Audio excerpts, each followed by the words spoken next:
Olá pessoal, eu sou o professor Douglas Maioli. Vamos continuar nosso curso de Física 1. Nesta vez vamos falar sobre as leis de Newton, né? E esse curso de mecânica que a gente está vendo, no fundo é uma mecânica clássica, ou seja, uma mecânica newtoniana, a gente também chama. Porque newtoniana que é baseada ali nas leis de Newton, né? Então essa aula seria a aula, vamos dizer aí, principal, talvez, né? Fundamental aí do nosso curso. Vamos ver as leis de Newton? Primeiro, onde foi que nasceu as leis de Newton? Onde que o Newton falou dessas leis?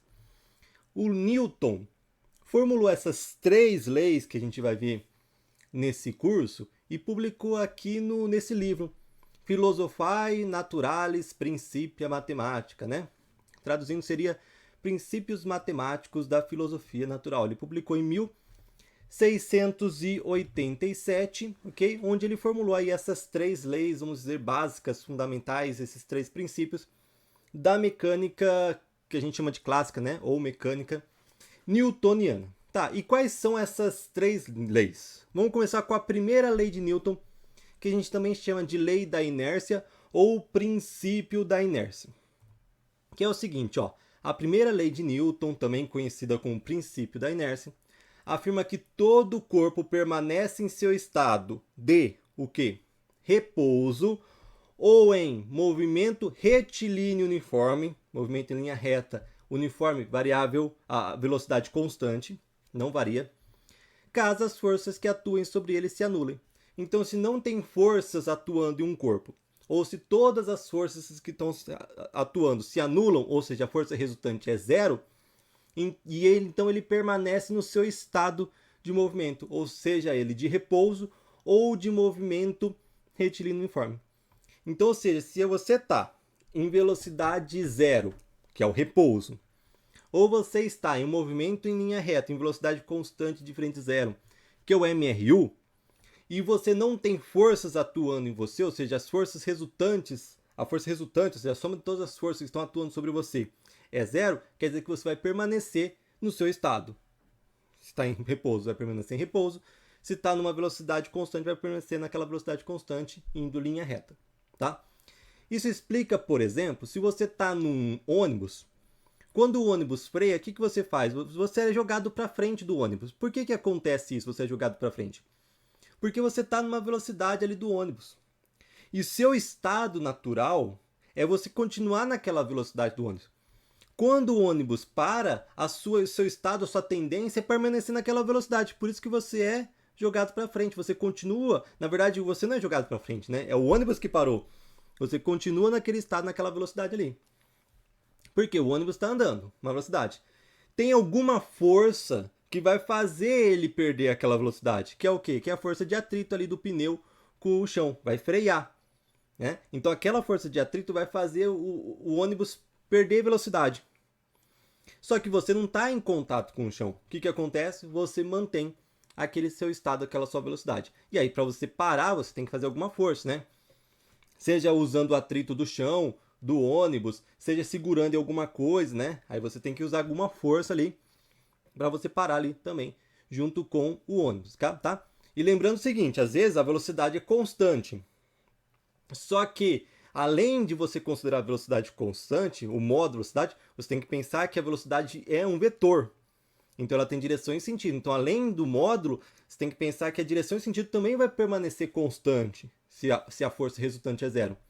Então, por exemplo, se você está numa pista e você quer virar, se nenhuma força adicional é incluída no carro para fazer esse movimento da curva, o carro sai em linha reta. Né? Na verdade, tem uma força que vai fazer o carro virar, que na verdade é junto com o que inclui o atrito com o solo, né? Você vai virar o carro, o atrito do solo vai fazer você fazer aquela curva. Se as forças resultantes forem zero, você vai em linha reta, tá? Ou seja, a gente tem o seguinte, ó, primeira lei de Newton, que é a lei da inércia. Se a força resultante sobre um corpo for nula, ou seja, a força resultante é zero. Perceba que a força resultante é um vetor e ele é igual ao vetor zero, ou seja, todos os componentes do vetor resultante é zero. Do vetor força resultante é zero. Aí é o seguinte, se você está em repouso, você permanece em repouso. Repouso é o quê? Uma velocidade zero. Se você está com repouso, velocidade zero, você permanece em repouso, velocidade zero. Agora, se você está em MRU, retilíneo, linha reta e velocidade constante, você permanece em linha reta, permanece em MRU, permanece em linha reta e com velocidade constante, ok? Porque o que se acreditava antes de se conhecer essa lei da inércia de Newton? Se acreditava, né? Na verdade, até antes de Newton já se conhecia essa lei de inércia, né? Que na verdade ela foi formulada primeiramente por Galileu, né? Mas o que se acreditava antes ali do Galileu? Se acreditava que o estado natural das coisas era o repouso, era parado, era a velocidade nula. Porque se você pega uma bola e joga, a bola uma hora vai parar. Você deu uma força para ela, ela entrou em movimento, teve uma certa velocidade, só que ela foi rolando, parou. Então, eu não apliquei mais nenhuma força na bolinha. E a bolinha parou. Então, o que eles pensavam? Bom, então eu acredito que o estado natural das coisas é o repouso. Só que aí chegou o Galileu, chegou o Newton e falou, ó, vocês estão esquecendo de considerar uma coisa, que é o atrito da bolinha com o solo. Ela para porque tem outra força fazendo ela parar, que é o atrito. Se não tivesse força, ela saía da sua mão com uma velocidade e aí ela ia com aquela velocidade para sempre em linha reta, se não tivesse outra força. Ela só para porque tem outra força fazendo ela parar, que é o atrito. Porque, na verdade, o estado natural das coisas, ou seja, uma coisa em inércia, o que é? Ele está no seu estado natural, que é ou repouso ou linha reta em velocidade constante, que é o MRU. Esse é o estado natural da coisa. Então, se não tiver uma outra força atuando, se ele está em repouso, ele permanece em repouso. Isso é verdade de vocês. Mas se ele está em uma velocidade constante em linha reta e não tiver outra força atuando, ele continua em linha reta com aquela velocidade constante. E vocês acham que para porque justamente vocês não estavam considerando uma força. Tem uma força atuando. A força resultante naquele caso não é zero. Tem uma força atuando que é do atrito. Então veja que essa primeira lei de Newton, na verdade, foi criada primeiramente, ali, pensada primeiramente, por Galileu, né? Tanto é que o Newton, quando estava formulando sua teoria, porque o Newton, toda a parte da mecânica que a gente estuda, boa parte foi o Newton que formulou, né? Tanto é que a gente chama de mecânica newtoniana ou mecânica clássica. Foi Newton que formulou, mas não foi ele que criou tudo. Ele foi pegando coisas de vários cientistas. Uma dessas foi a lei da inércia aí, que ele pegou do Galileu. A gente já estudou outras coisas que o Galileu também pensou, né? Lembra da queda livre? Que antes pensava que dependia da massa para ver a velocidade de queda. Aí o Galileu falou assim, não depende da massa, né? Se você pegar dois objetos, na verdade depende da resistência do ar. Se você tirar o ar, dois objetos de qualquer massa vai cair ao mesmo tempo no solo. A gente viu o experimento, por exemplo, na Lua. Pegou uma pena levinha, um martelo pesadão, os dois caíram ao mesmo tempo. Então não depende da massa. Então você viu que o Newton foi pegando aí coisinhas de vários cientistas e ele formulou ali a teoria dele de mecânica newtoniana, né? Tanto é que ele falou essa frase aqui, ó, né, ó, se eu vi mais longe, foi por estar sobre ombros de gigante, né? Então se ele foi mais longe, se ele viu mais longe, se ele estudou mais longe, ele criou uma teoria mais longe, foi porque ele se baseou, porque ele estava sobre ombros de gigantes, como por exemplo, aí o Galileu, né? E essa lei de inércia, a gente falou que o pessoal estava esquecendo uma coisinha que era o atrito. Tanto é que tem um exemplo. Vocês já viram esse esporte aqui? Tem nas Olimpíadas de Inverno, o curling. Essa daqui é uma equipe lá do Canadá de curling feminino. O curling é o seguinte, você vai jogar uma pedra, tá no gelo, você vai jogar numa pedra, e eles vão varrendo na frente dessa pedra. Por que eles vão varrendo na frente dessa pedra e por que é gelo? Porque é o seguinte, ele quer diminuir o atrito ao máximo possível. Então o gelo é bem lisinho. Ele vai diminuir bastante o atrito. E aí eles vão varrendo para criar uma camada bem fininha de água na frente onde a pedra está passando, para diminuir mais ainda o atrito. Então quando eles varrem, esquenta o gelo, faz uma camadinha de água mais bem fininha, diminui o atrito mais ainda. Se você vê a pessoa lá jogou o curling, a pedrinha do curling, ela vai numa velocidade devagarzinho, e eles vão varrendo. Parece que não vai parar nunca. Ela vai devagarzinho. Quando eles param de varrer, aí ele vai parando e para. É que eles estão reduzindo o atrito ao máximo. Se eles reduzissem o atrito a zero, fosse possível, vamos supor que reduziu o atrito a zero e também a resistência do ar a zero. e ela jogasse essa pedra, nem precisava varrer, vamos supor que o atrito é 0. Jogasse essa pedra, a pedra ia naquela velocidade para sempre. Ela nunca ia parar. Por quê? Porque não tinha um atrito para parar. Se não tiver uma força para parar, ele não para nunca. Ele ia naquela velocidade para sempre. Tanto é que quando a gente reduz o atrito bastante, como esse esporte aqui, a pedra vai andando devagarzinho, parece que nunca vai parar, né? Mas ela vai parando, porque justamente tem um atrito, mas um atrito pequenininho. E é esse atrito pequenininho que faz a pedra parar. Ou, por exemplo, eu estou num foguete e eu tenho que ligar os motores do meu foguete para sair ali da órbita da Terra. Só que aí chega um momento que na órbita da Terra ainda tem ar, tem resistência do ar. Chega um momento, quando eu chego no espaço com o meu foguete, não tem mais ar, não tem mais resistência do ar, né? Não tem atrito, nada de solo, nada. Não tem... A força da gravidade ali é bem pequena, longe ali da Terra. Então as forças que estão atuando nele é praticamente nula a força resultante. Então chega um momento que você sai da órbita, chega um momento que você pode desligar todos os motores do seu foguete e o foguete consegue ir devagarzinho e em linha reta para longe, né? Se você entrar em órbita, lógico, ele vai ficar em órbita girando em torno da Terra. Mas se você sair da órbita da Terra, você pode chegar um momento que você desliga todos os motores, né? E ele vai em linha reta para sempre, naquela velocidade para sempre, né? Até chegar, por exemplo, perto de algum planeta e a gravidade puxar ele, né? Mas enquanto não tiver força atuando sobre ele, ele continua em linha reta naquela velocidade para sempre constante, né? Justamente porque o Galileu, depois o Newton, né, disse que na verdade o estado natural das coisas, a inércia, um estado inerte, na verdade é a velocidade permanecer constante. Se a velocidade é 0, permanece 0 constante. Se ele tem uma velocidade diferente de 0 constante, ele continua naquela velocidade, em linha reta naquela velocidade. Então essa é justamente a primeira lei de Newton, que é a lei da inércia, né?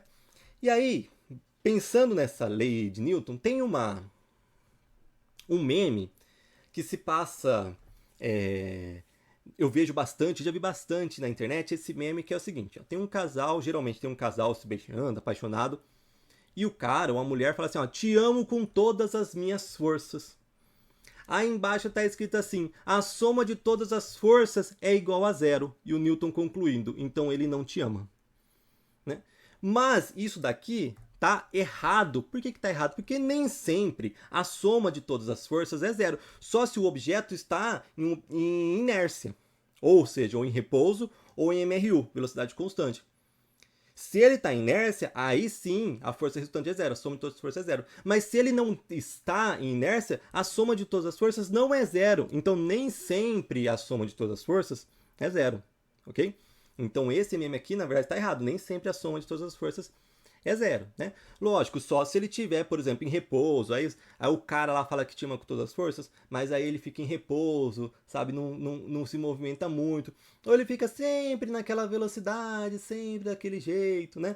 Aí sim a soma das forças é 0. Ele permanece sempre naquela velocidade ou parado, aí a soma, a soma das forças é 0. Aí se ele falar que te ama com todas as suas forças, quer dizer que ele ama 0, porque a soma das forças é 0. Mas aí se ele tenta modificar o movimento, ele tem uma aceleração, né? Então se ele te dá presente, tenta coisas diferentes, né? Passear em lugares diferentes, aí sim ele não tá em estado de inércia. Aí a soma das forças não é 0, tá? Aí nesse caso aí ele falar que te ama com todas as forças, quer dizer que ele te ama de verdade, né? Então, como a gente viu, acabou de ver, no canal do professor Douglas Maioli você não aprende só de física, matemática, cálculo, estatística, computação, você aprende também lições amorosas aqui no canal do professor Douglas Maioli, tá? Mas o importante é cuidado, esse meme aqui, nem sempre o meme tá certo, né? Esse meme aqui não tá certo, nem sempre a soma de todas as forças é 0. E a segunda lei de Newton, que a gente chama de princípio fundamental lá da dinâmica, que é o conhecido F igual ma. Então vamos lá, ó. Segunda lei de Newton, que é o F igual a ma. Conforme a segunda lei de Newton, que a gente também chama de princípio fundamental da dinâmica, para haver aceleração e, portanto, o corpo alterar a sua velocidade, ou alterar o módulo, ou alterar até a direção. Se você mudar a direção, você tem aceleração. É preciso que a soma das forças que atuam sobre ele, ou seja, a força resultante, não seja nula. Então, para que tenha aceleração, ou seja, que tenha mudança na velocidade, tanto no módulo ou na direção e sentido, ou nos dois, né? É importante o quê? É necessário que a força resultante, ou seja, a soma de todas as forças, não seja zero, não seja nulo, né? E a gente tem até uma formulazinha. A força resultante, né, que é o Newton no SI, é igual ao produto da massa, que é o quilograma no SI, pela aceleração, que é o metro por segundo ao quadrado no SI. Então, olha só, a força resultante é igual massa vezes aceleração. Massa é quilograma, aceleração é metro por segundo ao quadrado. Então, Newton, ó, é quilograma vezes metro por segundo ao quadrado. É a definição do Newton. Aí, isso no sistema internacional. Duas coisinhas para observar aqui. Primeiro, a força resultante é um vetor, a aceleração é vetor. Então, um vetor força resultante é um produto da massa, que é uma constante, eu estou considerando como constante, vezes o vetor aceleração. Isso daqui é um produto de uma constante, de um escalar, por um vetor. Você viu a aula sobre vetores que eu fiz? Tem certeza que você viu a aula que eu fiz sobre vetores? Lá eu falo sobre a multiplicação de um escalar por um vetor. No fundo, se você multiplicar um escalar por um vetor, ele vai manter a mesma direção. Pode até mudar o sentido se o escalar for negativo. Mas no caso aqui a massa não vai ser negativa, a massa vai ser sempre positiva, né? Então, no caso, a MA não vai mudar nem a direção nem o sentido da aceleração. Então, primeira coisa, o vetor força resultante e o vetor aceleração têm a mesma direção e o mesmo sentido. Se você souber a direção e sentido da força aceleração, você sabe a direção e sentido da aceleração. Aí você sabe para onde que está indo vai o objeto, ok? Outra coisa, se eu tiver uma força, por que aqui está a força resultante e aqui não está? Porque é o seguinte, se eu tiver uma força, mais nenhuma, uma força atuando no corpo, aquela força vai ser igual à massa daquele corpo vezes a aceleração que aquele corpo está tendo. Se eu tenho um monte de forças atuando no corpo, o que eu faço? Eu calculo a força resultante, porque a força resultante não é uma força que atua como se fosse todas as outras juntas. Aí seria uma força atuando, que seria a massa vezes a aceleração do corpo. Então percebe, se eu tiver uma força, beleza, eu coloco aquela força.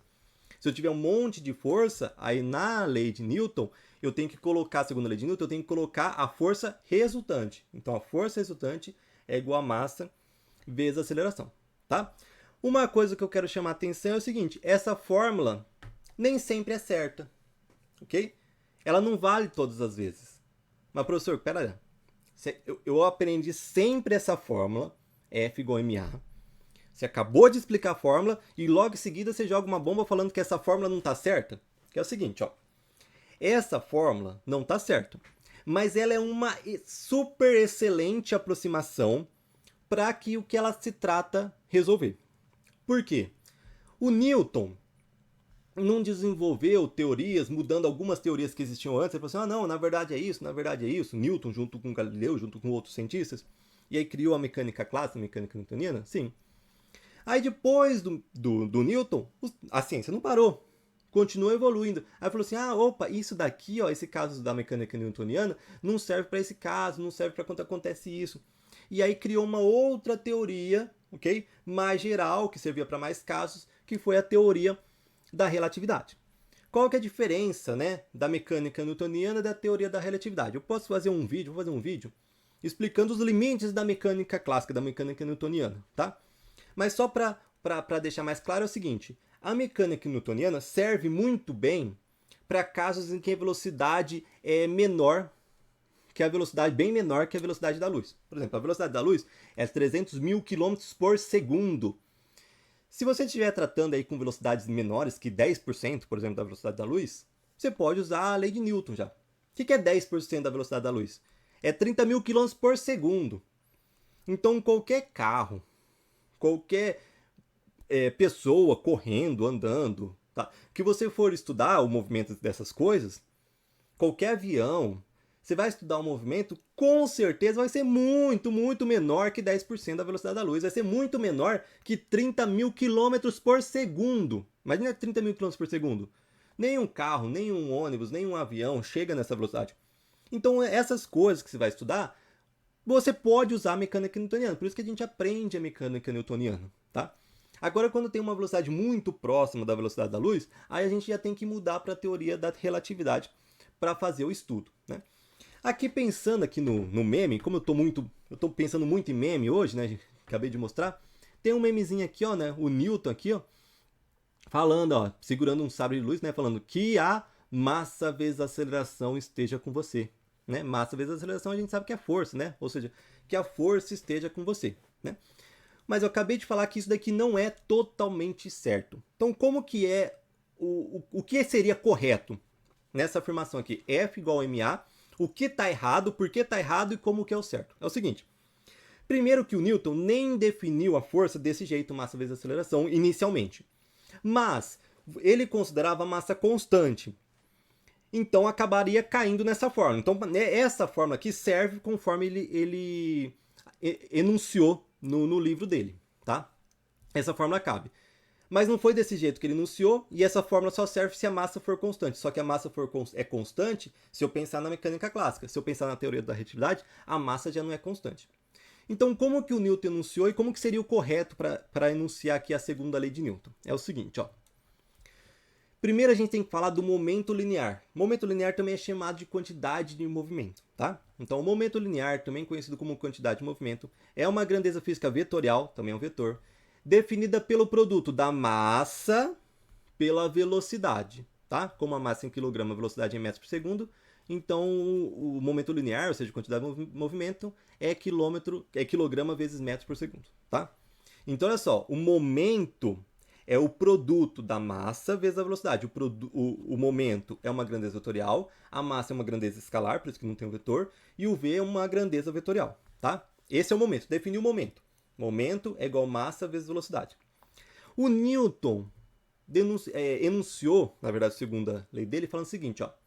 A lei da variação do momento linear diz que o impulso de uma força que atua numa partícula durante um intervalo de tempo é igual à variação do momento linear da partícula nesse mesmo intervalo de tempo. Então, olha só o que ele falou. A força que atua numa partícula,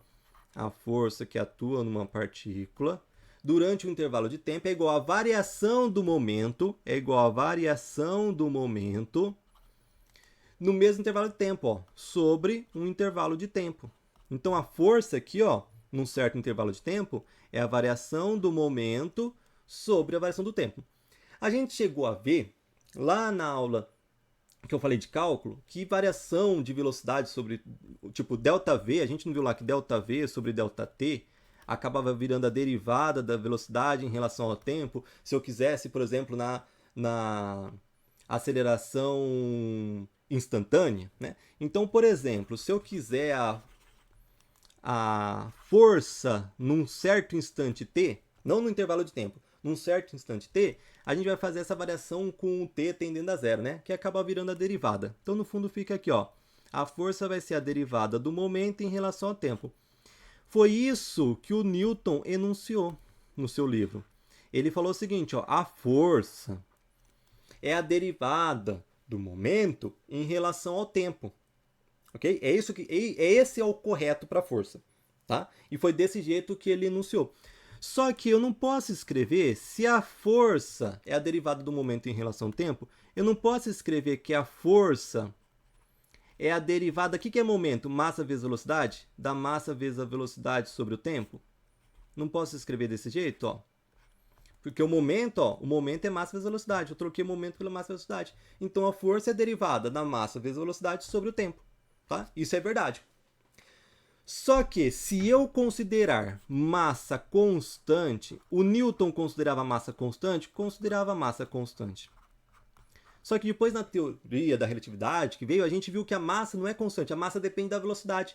Se eu pegar dois corpos com a mesma massa e colocar em velocidade diferente e depois medir nessa outra velocidade, a massa deles vai estar diferente.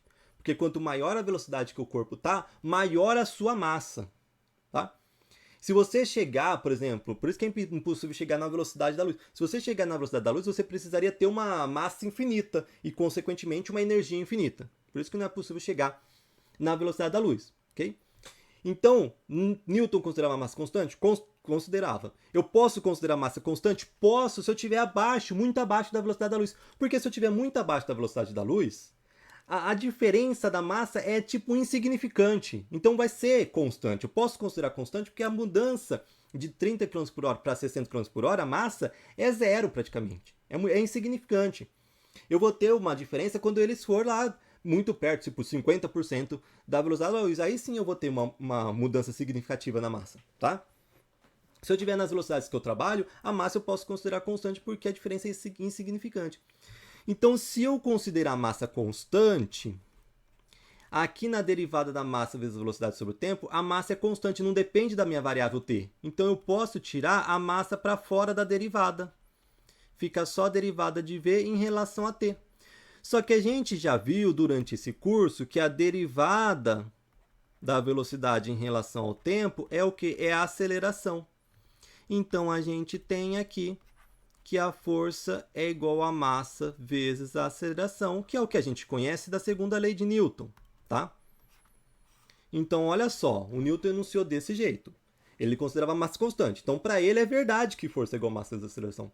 Mas hoje a gente sabe que a massa nem sempre é constante, tá? Então, isso daqui é só verdade se eu considerar a massa constante, né? Se eu não considerar a massa constante, eu tenho que considerar que a força, na verdade, é a derivada do momento em relação ao tempo, tá? Se você ainda não tinha visto cálculo, não tem problema não entender essa parte aqui que eu expliquei, tá? O que você precisa entender é o seguinte, né? Esse daqui, força igual massa vezes aceleração, você pode usar para a grandíssima maioria dos casos que você vai estudar, que são tipo menos que 30 mil km por segundo, você pode usar, tá? Força igual massa vezes aceleração. Mas em casos que a aceleração é muito grande, muito perto da velocidade da luz, aí a gente já tem que ir para a teoria da relatividade, porque a mecânica newtoniana tem um certo limite de que você pode utilizar, ok? Só para finalizar essa parte aí, que na verdade o Fm igual a ma tem uma limitação, tem um meme, né? Na verdade mais atual do que esse, mais geral do que esse, né? Esse meme aqui que a gente tinha visto só serve para massa constante, né? Um meme mais geral que serve para massa constante ou não seria esse daqui, ó. MEI de F igual dmv dt biu if u, né? Ou seja, que a derivada da massa vezes a velocidade sobre o tempo, que é a força, esteja com você. Vamos fazer agora um exercício da segunda lei de Newton? Então olha só, olha lá.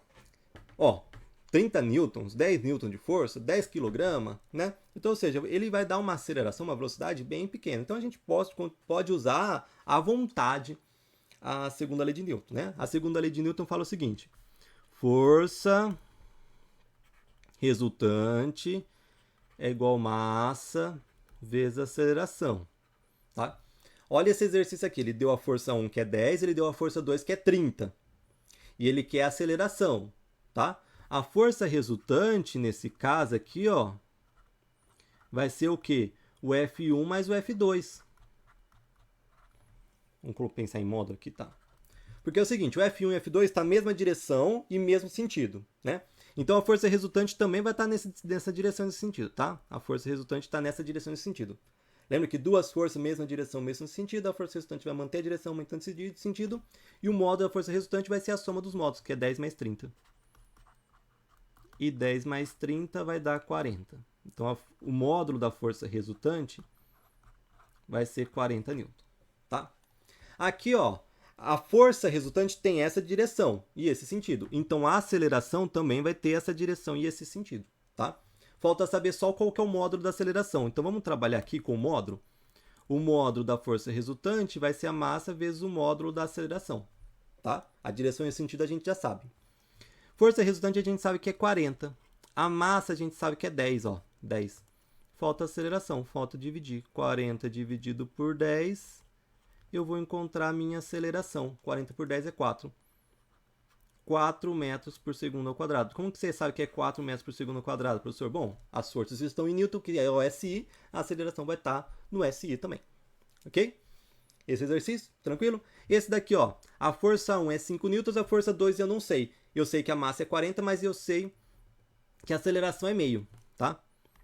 Então é o seguinte, ó, força 1, força 2. De novo, forças com a mesma direção, mesmo sentido. Eu sei que a força resultante vai estar na mesma direção que essas duas forças. Então, se a força resultante está nessa direção e sentido, a aceleração, além de ser meio, eu também já sei que ela está nessa direção e esse sentido, tá? Então, eu já sei o sentido da direção da aceleração, já sei o módulo dela, já sei o sentido e a direção da força resultante, né?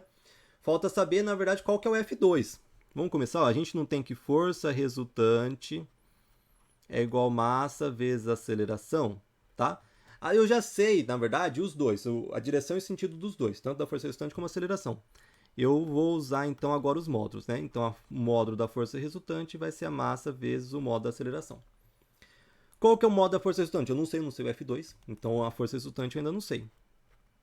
Qual que é a massa? 40. Qual que é a aceleração? Meio. Quanto que é 40 vezes meio? 20. Então a força resultante vai ser 20 newtons. Bom, eu já sei que a força resultante é 20 newtons. E eu sei que o módulo da força resultante, no meu caso, vai ser a soma das duas forças, justamente porque eles estão na mesma direção e sentido. Vai ser o F1 mais o F2. A força resultante eu sei que tem que ter módulo 20, a força 1 eu sei que tem módulo 5 e a força 2 eu não sei qual que é a força 2. Passo 5 para lá, 20 menos 5 vai dar 15. Então F2 tem que ter 15 newtons, tá? Esse exercício eu acho que foi mais tranquilinho, né? Só para a gente entender aí um pouco o uso da segunda lei de Newton. Para finalizar a aula, vamos ver a terceira lei de Newton, que a gente chama de princípio de ação e reação. Vamos lá, terceira lei de Newton. A terceira lei de Newton, princípio da ação e reação, diz que para toda força de ação existe uma força de reação que possui o mesmo módulo e a mesma direção, porém em sentido contrário. Então, sempre que você fazer uma força em alguma coisa, essa coisa vai te devolver a mesma força, só que com sentido oposto, ou seja, com a mesma intensidade, com o mesmo módulo, com a mesma direção, só o sentido oposto. Okay? Pensando em meme, como a aula tem muito meme, vamos colocar mais um meme aqui, ó. Como é que nasceu a terceira lei de Newton? É o seguinte, ó, o Newton foi lá e falou assim, ó, se você mexer comigo, espere a minha vingança. Aí falaram assim, mas, Sr. Isaac, nós não podemos publicar isso. Ele, ok, então escreva isso. Terceira lei de Newton. Para cada ação, há uma reação oposta e de igual intensidade, né? Então essa é da ação e reação. Se você dá um soco na cara de alguém, na verdade aquela pessoa também está te dando uma carada na sua mão, né? Ou, por exemplo, se você está sendo atraído pela Terra, a Terra também está sendo atraída por você, né? Que é a força gravitacional. Na verdade é uma atração mútua. Ou, por exemplo, você está aí deitado ou sentado assistindo essa aula, o seu peso ali está fazendo uma força sobre a cadeira. E a cadeira está devolvendo uma força, okay? que é a força normal. Na verdade, a força normal existe justamente por essa lei de Newton, terceira lei de Newton, de ação e reação. Né? A força normal sempre é uma reação de uma outra força. Se você sentou, colocou seu peso em uma cadeira, ele devolveu com uma força normal para anular o seu peso. Por quê? Porque se não tivesse uma outra força, o que ia acontecer? Você tem uma força para baixo, você ia cair para baixo para sempre, né? Mas não, sempre vai ter uma normal, ou no chão, ou na cama, ou no sofá, ou na cadeira. Sempre vai ter uma normal que impede de você continuar caindo, né? Cair por causa da força-peso, né? Vai ter uma normal que vai anular aquela força-peso. Então essa normal também existe por causa da ação e reação, né? Ou, por exemplo, quando você vai andar, tem essa ação e reação. Porque é o seguinte, quando você vai caminhar, você empurra o seu pé para trás e o chão te empurra para frente. Então, por que você vai para frente? Porque quando você vai andar, você empurra o chão para trás e, consequentemente, o chão te empurra para frente. Por isso que você consegue caminhar. Se você vai andar no lugar que não tem atrito, por exemplo, tenta andar no gelo. Vai no gelo, você tenta andar. Você fica com dificuldade de andar, justamente porque não tem um atrito para você empurrar para trás e ele te empurrar para frente. Até o movimento de andar tem essa ação e reação. Você empurra o chão para trás, ele te empurra para frente, né? Ou, por exemplo, vamos supor que você está de patins e você chega numa parede. Empurra a parede para frente. O que vai acontecer? Você vai para trás. Por quê? Porque quando você empurra a parede para frente, vai ter, na verdade, uma normal, né? Que é a força de ação e reação, empurrando você nessa mesma direção, com a mesma intensidade que você empurrou, só que só o sentido oposto. Que é aí por isso que você vai para trás, né? Ou, por exemplo, né? Quando você leva uma bolada, né? Da mesma forma que a bola te deu, você recebeu uma bolada, você também deu uma cabeçada na bola, né? Por exemplo, o exemplo que eu dei no começo do soco na cara, não é porque a pessoa teve a ação de dar o soco que ela vai se dar melhor ou pior, né? Na verdade, a diferença é por quê? Porque a cabeça ela é mais frágil que o punho. Porque se fosse a pessoa que teve a ação que se dá melhor, ela poderia dar um soco na cara da outra pessoa ou dar uma carada no punho da outra pessoa. Imagina, você vai lá e dá uma carada no punho da outra pessoa. Mas não é porque você teve a iniciativa que você está agredindo a outra pessoa. Se você vai lá dar carado no punho da outra pessoa, é a mesma coisa que ela estivesse dando um soco na sua cara. Que é ação e reação. Você bate com um punho na cara, ela tá batendo com a cara no seu punho. Se você bate com a sua cara no punho da outra pessoa tá batendo no punho dela na sua cara. Ok? Então, ou seja, sempre tem ação igual. A mesma intensidade que a cara bate na mão, a mão bate na cara. A diferença é que aquela força na mão faz menos diferença, a mão sente menos do que aquela força na cara da pessoa, tá? Com isso a gente viu aí as 3 leis de Newton, essa terceira que é ação e reação, a primeira lei que é da inércia, a segunda lei que é o princípio fundamental da dinâmica, né? Que na verdade a gente pode falar que a força é a derivada do momento em relação ao tempo, né? E se a massa for constante, que é o caso que a gente vai utilizar nesse curso, a gente vai usar que a força é igual a massa vezes a aceleração, né? Se a gente perceber, na verdade, a segunda lei de Newton inclui a primeira lei de Newton, né? Porque olha só, se a força resultante, que aqui é a força resultante, né? Se a força resultante for zero, consequentemente a aceleração também é zero. Se a aceleração é zero, consequentemente não tem variação na velocidade. Ou seja, se a velocidade está zero, fica zero. Se a velocidade é constante, fica constante, né? Então a segunda lei de Newton, se a gente for ver, engloba já a primeira lei de Newton. Para finalizar aí a aula, só lembrando o seguinte, né? O Newton, que foi o principal